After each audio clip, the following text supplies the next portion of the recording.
Hello and welcome to episode 20 of Diary of a Security Consultant, the show where we talk all things security consultancy and information for security professionals. Tony O'Brien here from Security Operative Consultancy Services as normal. And a little bit of a longer one today than our last couple. We tried to keep our last couple 7 or 8 minutes long, and probably going to expand back to what we would have known a little bit more of around the 20-25 minute, maybe a little bit less, maybe a little bit more format today. Because today, I think, is a subject that warrants a little bit more in-depth discussion, I think, and that is the subject of personal and professional branding for security operatives and security professionals. And I think it's a subject that applies across the board within the security industry, whether you are a security guard working in a shop, whether you're a small security company, a large security provider, whether you're an executive protection person, a security consultant.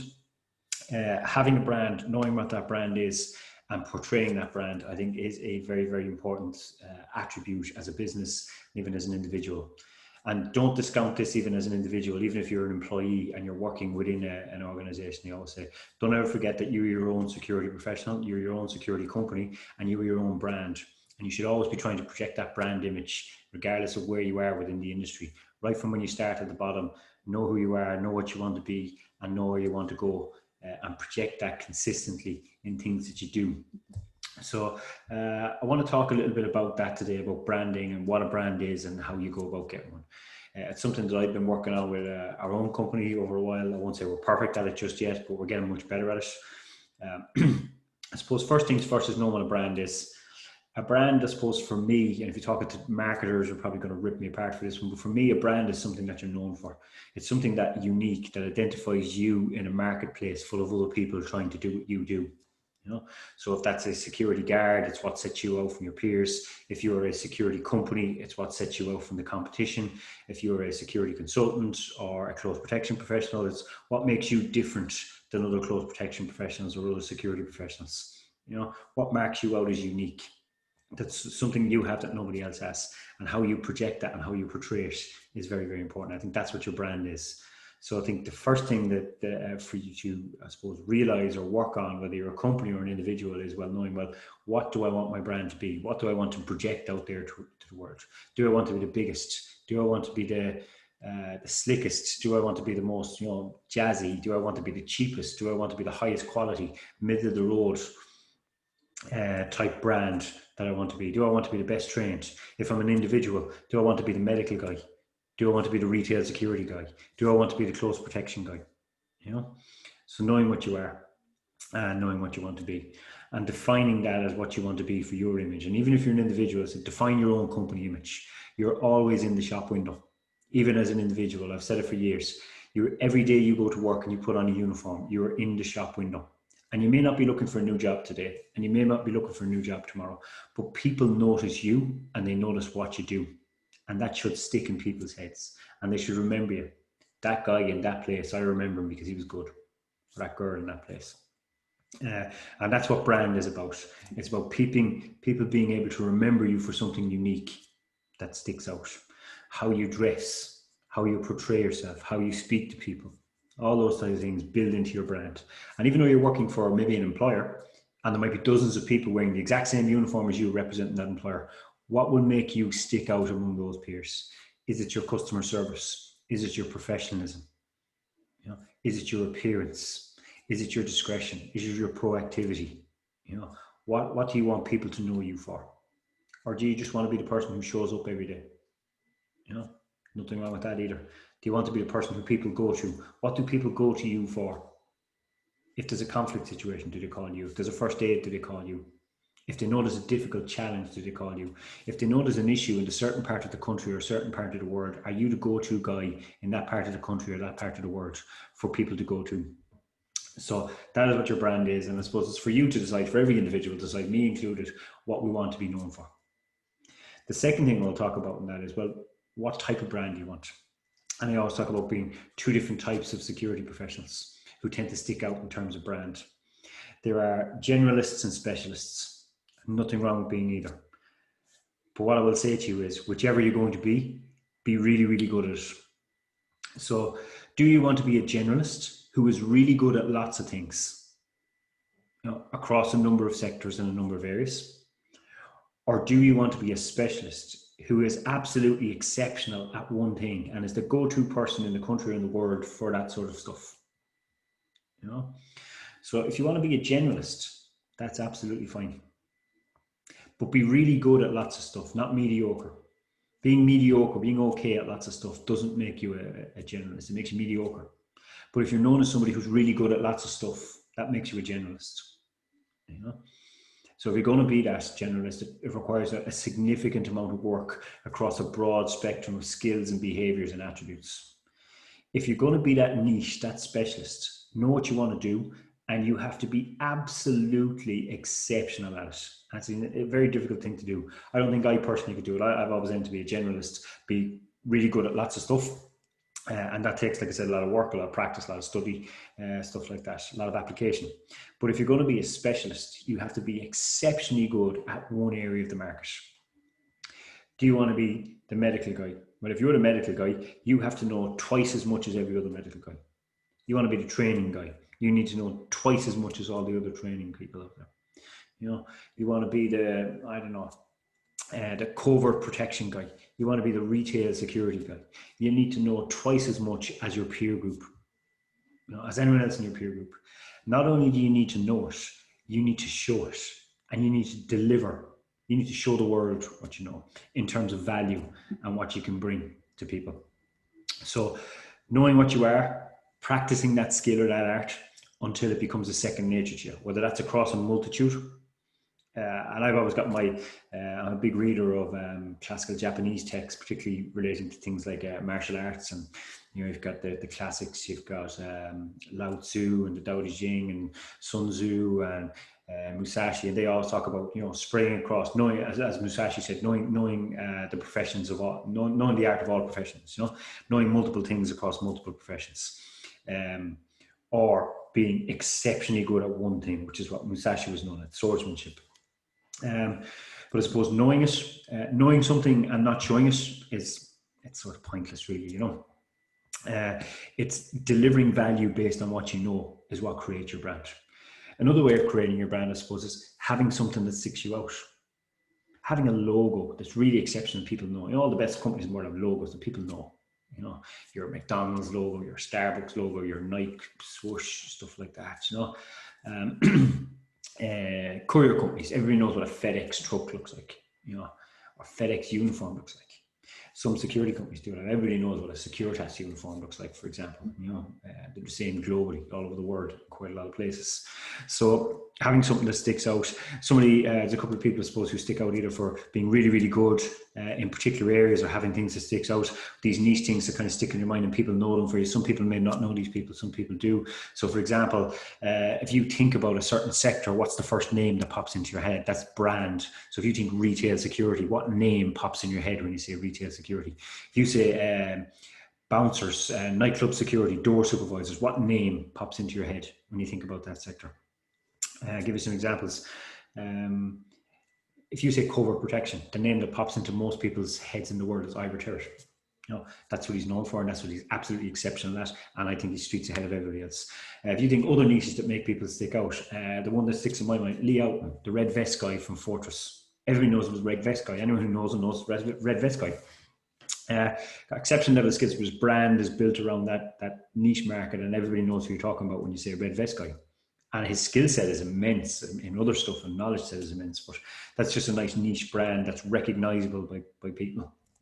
So I suppose, you've got your brand, you know what you want to be, you know how you're going to get there. I suppose, what's the next thing? Well, how do you get that out there to others? How do you connect with people?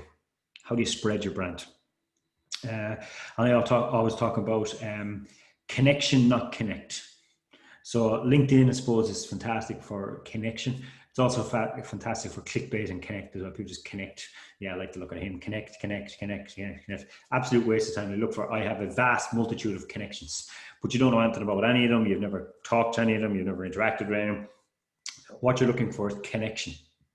A couple of things, I suppose, that I genuinely try to do, depending how busy I am. Sometimes I do fall behind it. Right now I'm about 5 days behind it. When you're on things like LinkedIn, you're talking to people, going to networking events, but especially on LinkedIn, when somebody sends you a connection request, when you check their profile, you make sure it's a valid connection request, somebody who you would actually like to make a connection with, not just connect on LinkedIn, but make a connection with, that you can add value to, or they can add value to you.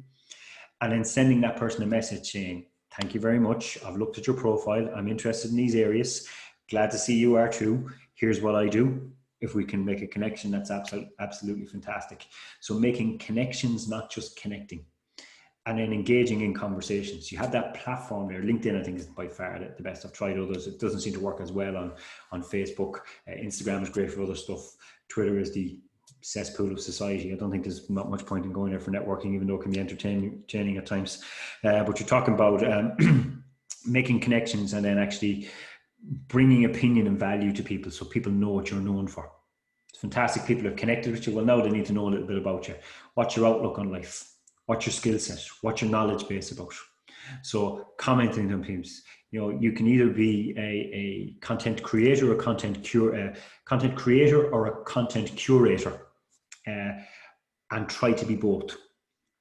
So we talk first about curation, finding stuff that's of interest to you that other people have put time, effort, and passion into building, sharing it and adding your piece to it and bringing value to others through that. That shows what your brand is, because you're showing that, look, these are people who I respect in this particular area that I'm in, and I would also add this to it, and hopefully both their original piece and my opinion give some value to you. Creation then as well comes to the next thing, giving back value. It's fantastic having all this knowledge in here, but actually giving back value to others who aspire to be something that you are, or who are aspiring to be alongside you in this industry. I think also is good for personal branding, so showing what your expertise is, or what you're good at, or what you know a little bit about, and sharing that out there in the world is another very important element, so it could be anything. It could be a good Instagram page where you share good pictures of what you do. It could be your LinkedIn where you do native content in LinkedIn. It could be that you go, and people who say you don't have the time, it's rubbish. Everybody has the time. WordPress, sites like that make it so easy just to create a blog site. I created my website in 3 days over Christmas one time. It was terrible, but it was out there, and I was able to start sending stuff out there. And that was where it all started for me, sending stuff out there on a blog site. And that could be the same for you. It could be YouTube. You got this thing here. Yeah. And in seconds, you hit live, you hit record, you've got a YouTube video, you bring value in 2-3 minutes. It doesn't take a whole lot of skill. It doesn't take a lot of cost. It doesn't take a whole lot of effort. You get better at it. I'm still not fantastic at it. There's still lots of stuff around these videos and these podcasts that I don't tend to do very well, in terms of, look, I'm sitting here in front of a blank wall, etc., etc.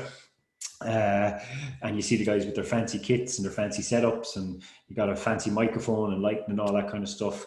They're all fantastic as you develop your brand and as you grow into a bigger brand and people start to know you for stuff. And that's something that I'm working on at the moment in terms of the equipment that's currently surrounding me. But I suppose to get started, just start putting the value that you can give out there into the world. And that starts to create your brand. People start to know you for something, and they start to reach out for you, and they start to make connection with you. Not connecting, they start to make connection with you, and they allow you to give them value. And that's one of the best things about having a brand. Having a brand, I think, can never be about making money. Making money is a byproduct of your brand. If you go out there purely with the intention of putting out information purely for the purpose of making money, that's not brand, that's marketing and sales. Brand is giving value, giving things and giving information and giving stuff that people feel is valuable. And then maybe later on, they decide to pay you for that information on a larger or more complex scale. What that requires, though, to build that brand is a lot of effort up front, giving out lots and lots and lots of free value. And if you're passionate about a subject and passionate about an area, it doesn't feel like you're giving stuff away. It just feels like you're sharing. And don't ever worry about people might steal it or people might take it. If people steal and take your stuff and start delivering, that is fantastic. It means you're good at what you do. And when they go to deliver the same stuff as you, they're now competing on quality with you. And they're competing on passion with you. And eventually what starts to happen is reciprocal. The more you give out, the more you get back. You start to join with more people, you start to connect with more people. One of the sayings that I really, really like, I forget who, I'm not going to try and attribute it because I forget who it was, but it's certainly not mine. They talk about that you should never be the cleverest person in a room. If you were the cleverest person in the room, you're in the wrong room. So surround yourself with people who are excellent at what you want to do as well. And that only challenges you to grow, and that only improves your brand. If you're the best person in the room, you're in the wrong room. You're not learning anything. You're not challenging yourself. You're not growing your brand. You know. So as a little aside, let's just say you have a brand and you worked really hard on being really professional, getting all the training, getting all the skill sets, and you decide that, well, actually, no, I think I want a promotion or I want a job, whatever those types of things. I want a new job. I want to look elsewhere. So we're looking at things like having a CV, you know, right? But in addition to a CV, people are going to look back on your social media, particularly your LinkedIn, and say, okay, well, what's this person about when they apply for a job? So what have you put out in the previous 4, 6 months, etc.? That tells me a little bit about you and your brand. Hopefully it's a lot. But if you have your CV, you know, having that CV, making sure it's up to date, making sure your CV is always up to date. You never know when you might need your CV. Always have a CV, always have a bio, and always have some professional headshots. Because even if it's not for work, even if it's not changing jobs, people might want to offer you project work. People might want you to go into publications, you know, write a magazine article, or, you know, appear on a webinar or something like that. So having those things you can just say on, yeah, we want to tell our audience a little bit about you. Here you go. Don't just have it done professionally. It doesn't cost that much to have a couple of headshots done. Do up your CV and your bio and have them read by somebody who doesn't know anything about the industry you're in. Have it by a peer, a friend, a family member, or better again, by a professional. Won't cost you all that much. And they'll be able to tell you what this, what brand, what you're portraying to the world at large, not just people who know you. Because people who know you, they'll read your CV with a bias and they go, yeah, I know what he means there. You know, people who don't know you won't. So do that with your CV. Also, to build your brand, don't be afraid to go out there and go into publications. I've been extremely lucky over the last couple of years. I've been blessed with a number of publications that have been willing to give me an opportunity to put out the articles. I've been blessed. So people like Rollo and Mike in TPSO, the Professional Security Officer magazine, have given me multiple opportunities to put in. And that has done nothing, only make me more connections and allow me to interact with other people who I really, really respect in the industry. And that has grown my brand. I've gone on a number of podcasts, you know, Miguel da Costa, when I was doing some stuff on door security, and when my book came out about nightclub security, he was very, very kind enough to have me on there twice to talk about it, and that really grew my brand. And like I said to you, those things are reciprocal. Like I said, I put out a book, not with the intention of making any money, but with the intention of, you know, bringing value into the world. And that book did okay. And I started putting out lots and lots of free stuff, and the free stuff was read by many, multiples of the people who would pay for the book. And then people like Miguel was gracious enough to allow me on his podcast. And that spread my message, the value that I wanted to give to people, to other people. And then they started to buy the book. So that's where that reciprocity starts to come in, and the value that building your brand has over time. And I've been lucky. But like I said, there are some amazing websites, the Professional Security or the Security Professionals Directory, TPSO, City Security Magazine, Professional Security Magazine, always looking for contributors, collaborators. Very recently, I was extremely lucky to be interviewed by Mr. Chris Story for Conversation and Close Protection. They had some amazing people on there. And all that helps to build and get your name out to a bigger audience. And the idea of getting your name out to a bigger audience is not to give you fame, it's not to give you glory, it's to open up more connections, people who want to know about you and people who you can learn from. So you can give value to people and you can learn from those people. And that helps you to challenge your brand to the next level. So I'll wrap it up there. We've got a really busy week. It's like, well, it's 9 or 10 o'clock at night here. I'm sitting recording this because I wanted to get it out. We have just announced in the last day or two a free webinar that we're running on conflict management concepts for security professionals. The tickets are on Eventbrite. It's also on all of our social media channels. It's a 2-hour session. It's happening on the 12th of October. This video will be out long before that. If that's something that interests you, the psychology of conflict, we want to talk about the psychology of conflict, bounded rationality, and some strategies and tactics for dealing with low and mid-level conflict for security professionals. If that's something that interests you, have a check out on our social media channels. Until next week, thank you very much. This is Tony O'Brien, like I said, from Security Operative Consultancy Services, signing off for episode 20. Thank you, folks.